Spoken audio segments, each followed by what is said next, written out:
Now, in the name of God, all things extol, the Lord of wisdom and the human soul, beyond which there does not exist a thing our minds can ever compass. Sovereign King of all that is, of every name and place, guide and sustainer of the human race, Lord of the cosmos and the wheeling skies, who lets the sun, the moon, and Venus rise, beyond all name or thought or signifying, high artificer of the underlying. You can't make out your maker with your eye, however much you strain it. Do not try. Minds can't grasp him. He is the overall being, unnameable, unplaceable. It would take more than sapience to attain things so beyond this elemental plane. Our minds, with every word in their command, have only words for what they understand. So none knows how to praise him as he is. Just bind yourself in reverence. You are his. He measured out the intellect, defined the soul of man. How would a measured mind contain him? Could the implements of thought or soul or language rightly praise what brought them into being? You need but confess that he exists, and speak no idleness. Seek the right path, have reverence and awe, and go about with care to heed his law.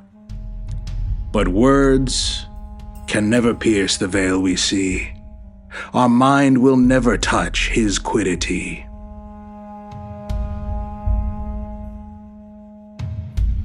Now is the proper place for some advice about the worth of wisdom, if you're wise. For it is greater than God's other gifts, better its praise than justice. It uplifts the heart. It is life's vanguard, guides the vexed. It is your aid in this world and the next, the source of joy and your humanity, the cause of every loss or gain you see. If it goes dark, even the brightest soul will never live a day of feeling whole. So once a man remarked, let his good sense be nourishment for your intelligence. Whoever does not pay his wisdom heed will slice himself to shreds with every deed. Wise men deem him an idiot and a danger, as his own people turn him out a stranger. In this world, as the next, it keeps you free.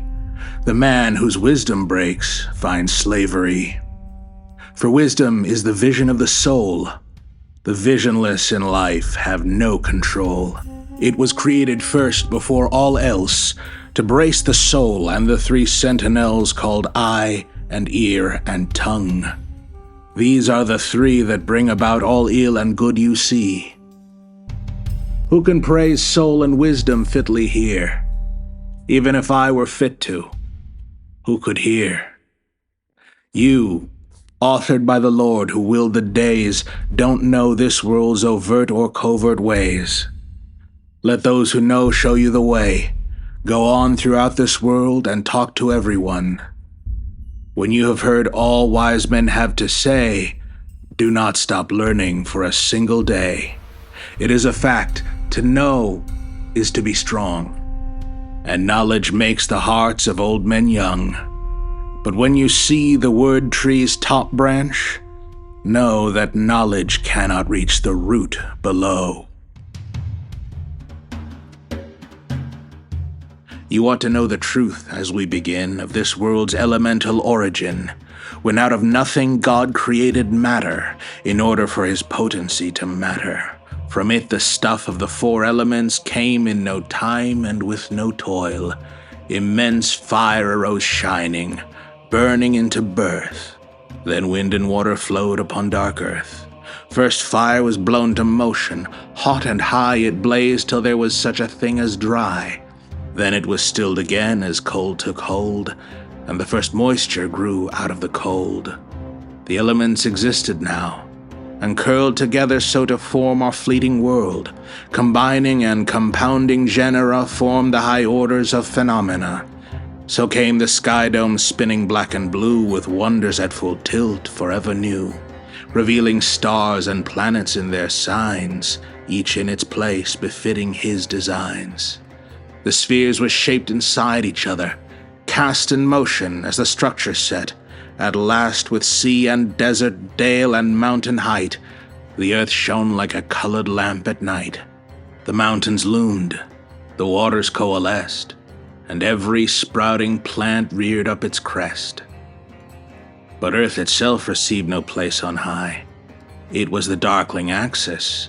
In the sky a star-field's wonders blazoned overhead, lighting the earth up with the sheen they shed. So fire surged up and waters fell. The sun circled the earth to make its daily run. Grass sprouted, and assorted trees now stirred, happily pressing their heads heavenward. These grow but do not move, for they lack all the animacy of an animal. Animals soon appeared. Those moving things tamed growing plants beneath their legs and wings.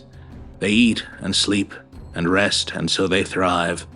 Their satisfaction lies in being alive. No speaking tongue, no seeking mind. They're free to gratify themselves on grass and tree. They do not know if they do good or ill. The Lord asks nothing of them, grants no will. He is almighty, all-knowing and fair, so nothing's hidden from him anywhere. Yet none of his creations comprehend the way the workings of this world will end. Man soon appeared after Earth's burgeonings, ultimate key to this great chain of things.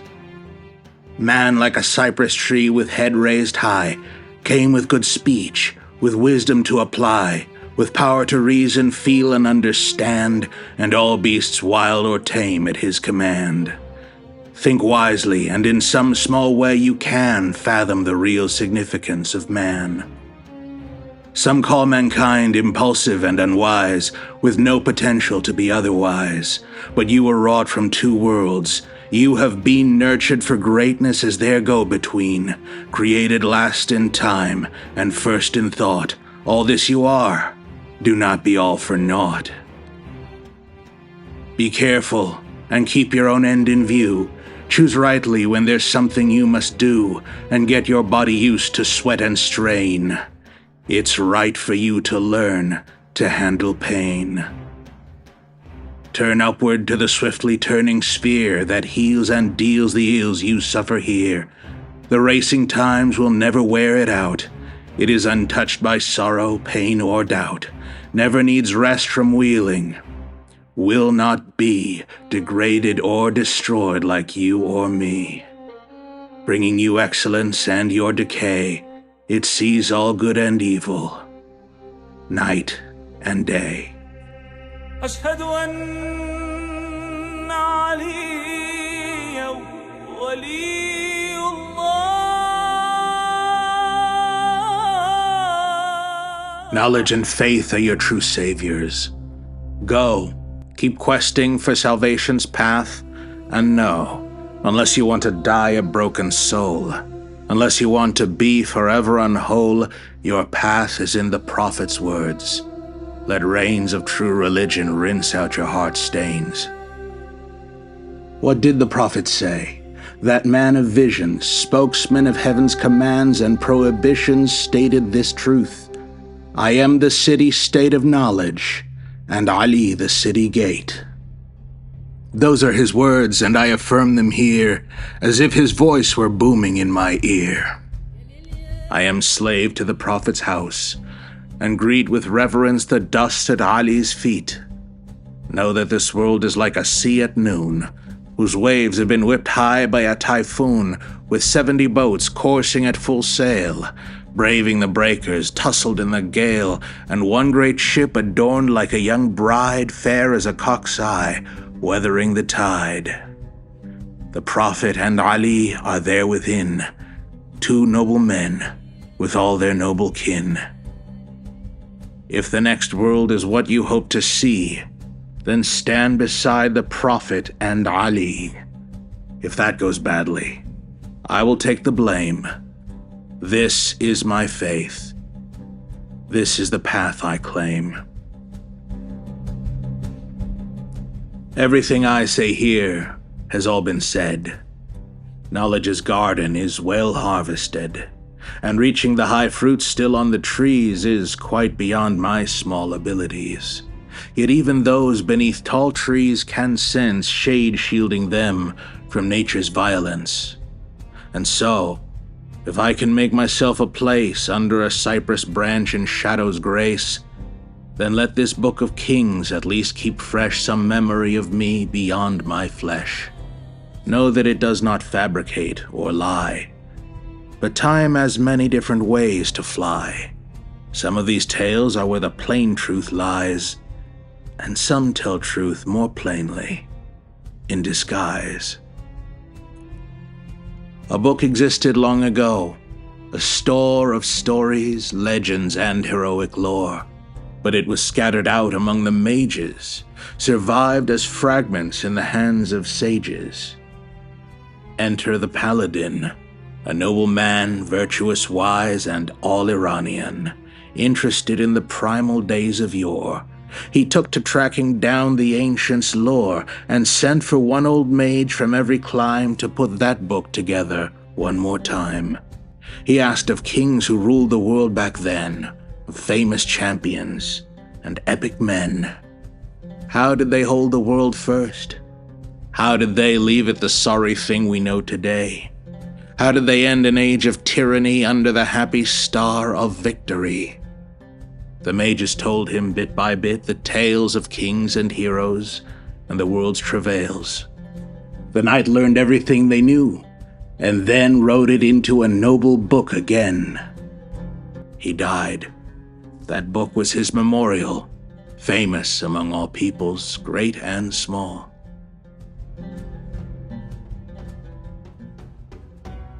Then readers read that book and told its stories, and everyone was taken with its glories.